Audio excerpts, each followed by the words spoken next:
2025-26ನೇ ಸಾಲಿನ ಕೇಂದ್ರದ ಬಜೆಟ್ ಮಂಡನೆಯಾಗಿದೆ. ಹಲವು ವಿಚಾರಗಳಿಗೆ ಸಂಬಂಧಪಟ್ಟ ಹಾಗೆ ಉಲ್ಲೇಖಗಳಿವೆ. ಕೆಲವರಿಗೆ ಬಹಳ ಖುಷಿಯಾಗಿದೆ, ಇನ್ನು ಕೆಲವರಿಗೆ ಸಿಕ್ಕಿದ್ದು ಬರೀ ನಿರಾಸೆ ಮಾತ್ರ. ಅದರಲ್ಲಿ ಬಹಳ ಪ್ರಮುಖವಾಗಿ ಟ್ರಂಪ್ ಕಾರ್ಡ್ ರೀತಿ ಕಾಣಿಸ್ತಾ ಇರೋದು ಅಥವಾ ಮೋದಿ ಸರ್ಕಾರದ ಐತಿಹಾಸಿಕ ನಿರ್ಧಾರ ಅಥವಾ ಬಹಳ ಒಳ್ಳೆಯ ನಿರ್ಧಾರ ಅಂತ ಹೇಳಿ ಕಾಣಿಸ್ತಾ ಇರೋದು ವೈಯಕ್ತಿಕ ಆದಾಯ ತೆರಿಗೆದಾರರಿಗೆ ಕೊಟ್ಟಿರುವಂತಹ ರಿಲೀಫ್. ಬಿಗ್ ರಿಲೀಫ್ ಅನ್ನ ಕೇಂದ್ರ ಸರ್ಕಾರ ನೀಡಿದೆ. 12 ಲಕ್ಷ ರೂಪಾಯಿವರೆಗಿನ ಆದಾಯಕ್ಕೆ ಟ್ಯಾಕ್ಸ್ ಇಲ್ಲ ಅನ್ನುವಂತಹ ಘೋಷಣೆಯನ್ನ ಇವತ್ತಿನ ಬಜೆಟ್ನಲ್ಲಿ ನಿರ್ಮಲಾ ಸೀತಾರಾಮನ್ ಅವರು ಮಾಡಿರೋದು ಮಧ್ಯಮ ವರ್ಗದವರಿಗೆ, ಆದಾಯ ತೆರಿಗೆಯನ್ನ ಕಟ್ಟುವವರಿಗೆ ಬಹಳ ಖುಷಿಯನ್ನ ಕೊಟ್ಟಿದೆ. ಸಂಪೂರ್ಣ ತೆರಿಗೆ ವಿನಾಯಿತಿಯನ್ನ ಘೋಷಣೆ ಮಾಡಿದೆ. 12 ಲಕ್ಷದವರೆಗಿನ ಆದಾಯ ಇರುವವರಿಗೆ ಕೇಂದ್ರ ಸರ್ಕಾರ 75,000 ರೂಪಾಯಿ ಸ್ಟ್ಯಾಂಡರ್ಡ್ ಡಿಡಕ್ಷನ್ ಕೂಡ ಇದೆ. ಹಾಗಾಗಿ ಒಟ್ಟಾರೆ 12,75,000 ರೂಪಾಯಿ ಆದಾಯದವರೆಗೂ ಯಾವುದೇ ರೀತಿಯಾದಂತಹ ಟ್ಯಾಕ್ಸ್ ಇಲ್ಲ. ಯಾರು ಅಷ್ಟರ ಒಳಗೆ ಆದಾಯವನ್ನ ಪಡೀತಾರೋ ಅವರಿಗೆ ಯಾವುದೇ ರೀತಿಯಾದಂತಹ ಇನ್ಕಮ್ ಟ್ಯಾಕ್ಸ್ ತೆರಿಗೆ ಇಲ್ಲ. ಇದು ಮಧ್ಯಮ ವರ್ಗ ಅಥವಾ ಆದಾಯ ತೆರಿಗೆಯನ್ನ ಕಟ್ಟುವಂತಹ ವರ್ಗಕ್ಕೆ ಸಾಕಷ್ಟು ಬೂಸ್ಟ್ ಅನ್ನ ನೀಡಿದೆ. Contribution. We have periodically reduced their tax burden. Right after 2014, the nil tax slab was raised to 2.5 lakhs of rupees, which was further raised to 5 lakh rupees in 2019 and to 7 lakh rupees in 2023.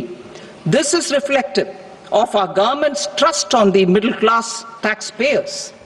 I am now happy to announce that there will be no income tax payable up to income of 12 lakh rupees.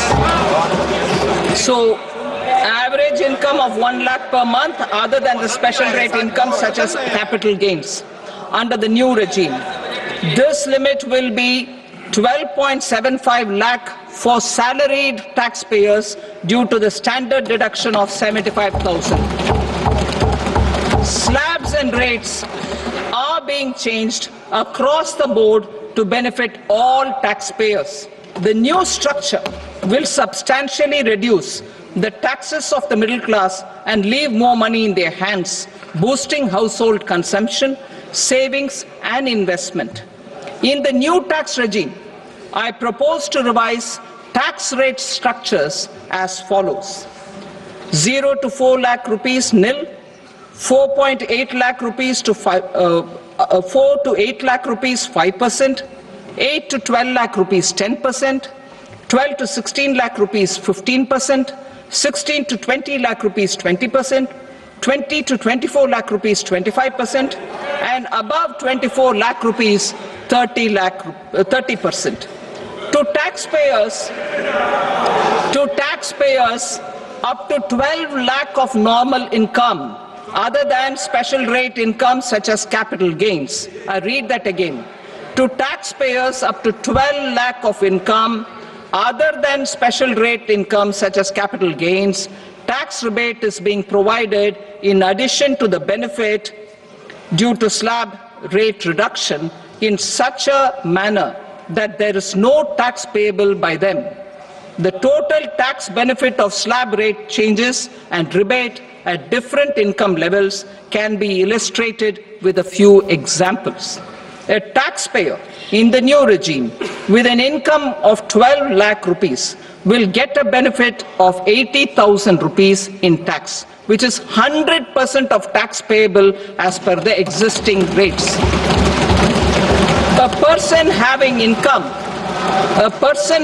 income of 18 lakh rupees will get a benefit of 70,000 rupees in tax. That is 30% of tax payable as per existing rates.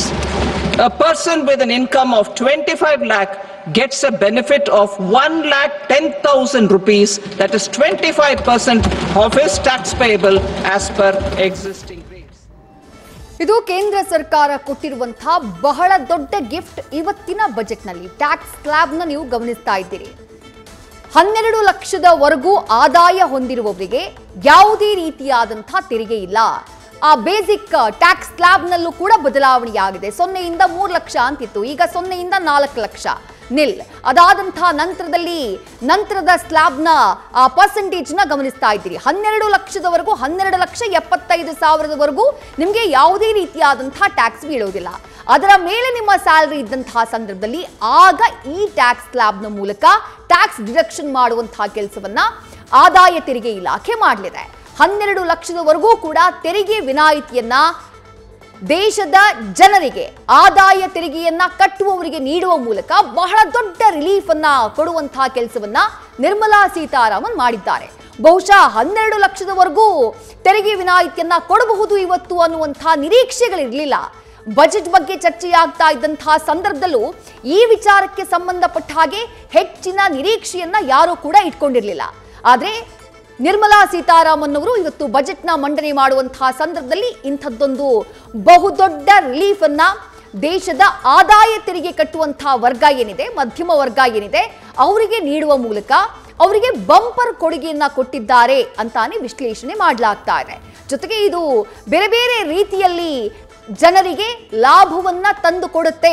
ಈ ರೀತಿಯಾದಂತಹ ಒಂದು ಕ್ರಮ, ಕೇಂದ್ರ ಸರ್ಕಾರದ ಈ ಘೋಷಣೆ, ಕೇಂದ್ರ ಸರ್ಕಾರದ ಈ ನೀತಿ ಅನ್ನುವಂತಹ ಚರ್ಚೆಗಳು ಸದ್ಯ ಕೇಳಿ ಬರ್ತಾ ಇವೆ. 0ಯಿಂದ 4 ಲಕ್ಷ ಯಾವುದೇ ರೀತಿಯಾದಂತಹ ತೆರಿಗೆ ಇಲ್ಲ. 4ರಿಂದ 8 ಲಕ್ಷದವರೆಗೆ 5% ಟ್ಯಾಕ್ಸ್ ಬೀಳುತ್ತೆ. ಇದು 12 ಲಕ್ಷಕ್ಕಿಂತ ಹೆಚ್ಚಿನ ಆದಾಯ. 12,75,000 ಮಿತಿ ಏನಿದೆ, 75,000 TDS, ಆ ಮಿತಿಗಿಂತ ಹೆಚ್ಚಿನ ಆದಾಯ ಯಾರಿಗೆ ಬರುತ್ತೋ ಅವರಿಗೆ ಈ ಸ್ಲ್ಯಾಬ್ ಅಪ್ಲೈ ಆಗುತ್ತೆ. 4ರಿಂದ 8 ಲಕ್ಷದ ಒಳಗೆ ನಿಮ್ಮ ಆದಾಯ ಇದ್ರೆ 5%, 8ರಿಂದ 12 ಲಕ್ಷದ ಒಳಗೆ ಆದಾಯ ಇದ್ರೆ 10%, 12ರಿಂದ 16 ಲಕ್ಷದವರೆಗಿದ್ರೆ 15%, 16ರಿಂದ 20 ಲಕ್ಷದವರೆಗಿದ್ರೆ 20%, 20ರಿಂದ 24 ಲಕ್ಷದವರೆಗಿದ್ರೆ 25%, ಹಾಗೆ 24 ಲಕ್ಷಕ್ಕೆ ಮೇಲ್ಪಟ್ಟು ಆದಾಯವನ್ನ ಹೊಂದಿದ್ರೆ ಆಗ 30% ಆದಾಯ ತೆರಿಗೆಯನ್ನ ಕಟ್ಟಬೇಕಾಗತ್ತೆ. ಆದರೆ 12 ಲಕ್ಷದವರೆಗೂ ಯಾರಿಗೆ ಆದಾಯ ಇರುತ್ತೋ ಅವರಿಗೆ ಯಾವುದೇ ರೀತಿಯಾದಂತಹ ತೆರಿಗೆ ಅಪ್ಲೈ ಆಗೋದಿಲ್ಲ ಅನ್ನುವಂಥದ್ದನ್ನ ಬಹಳ ಸ್ಪಷ್ಟವಾಗಿ ವಿತ್ತ ಸಚಿವೆ ನಿರ್ಮಲಾ ಸೀತಾರಾಮನ್ ಹೇಳಿದ್ದಾರೆ. ಕೇಂದ್ರ ಸರ್ಕಾರದ ಈ ನಿರ್ಧಾರ ಸಹಜವಾಗಿ ಆದಾಯ ತೆರಿಗೆಯನ್ನ ಕಟ್ಟುವಂತಹ ದೇಶದ ವರ್ಗ ಏನಿದೆ ಅವರಿಗೆ ಇದು ಬಹಳ ಖುಷಿಯನ್ನ ಕೊಟ್ಟಿದೆ, ಬಹಳ ದೊಡ್ಡ ರಿಲೀಫ್ ಅನ್ನ ನೀಡಿದೆ.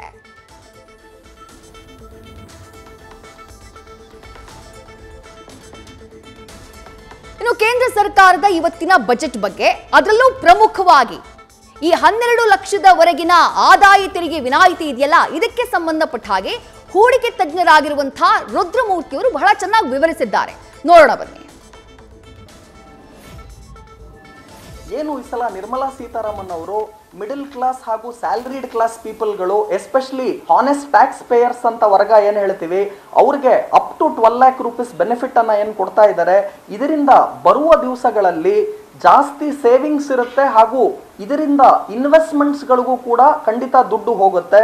ಜೊತೆಗೆ ಎಕ್ಸ್ಪೆಂಡಿಚರ್ ಕಡೆ ಖಂಡಿತವಾಗ್ಲೂ ಫೋಕಸ್ ಮಾಡೋದ್ರಿಂದ, ಎಸ್ಪೆಷಲಿ ಹೋಟೆಲ್ ಇಂಡಸ್ಟ್ರಿ ಆಗಿರ್ಬೋದು, ಟೂರ್ಸ್ ಅಂಡ್ ಟ್ರಾವೆಲ್ ಆಗಿರ್ಬೋದು, ಈ FMCG ಅಂತ ನಾವು ಕರಿತೀವಿ, ಫಾಸ್ಟ್ ಮೂವಿಂಗ್ ಕನ್ಸ್ಯೂಮಬಲ್ ಗೂಡ್ಸ್ ಅಂತ ಹೇಳ್ತೀವಿ, ಆ ಕ್ಷೇತ್ರಕ್ಕೆ ಖಂಡಿತವಾಗ್ಲೂ ಉತ್ತೇಜನ ಕೊಡುತ್ತೆ.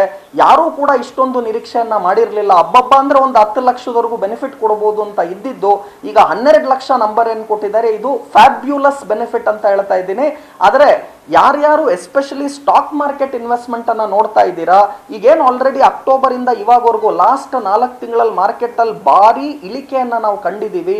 ಬರುವ ದಿವಸಗಳಲ್ಲಿ ಇಲ್ಲಿಂದ ಯಾರ್ಯಾರು ಇನ್ವೆಸ್ಟ್ಮೆಂಟ್ಸ್ ಗಳನ್ನ ಮಾಡ್ತೀರಾ, ಇನ್ 1 ವರ್ಷ 2 ವರ್ಷ ಇಲ್ಲಿಂದ ನೋಡೋದಾಯ್ತು ಅಂದ್ರೆ ಸ್ಟಾಕ್ ಮಾರ್ಕೆಟ್ ಅಲ್ಲಿ ಒಳ್ಳೆ ರಿಟರ್ನ್ಸ್ ಗಳನ್ನ ಮಾಡಬಹುದು.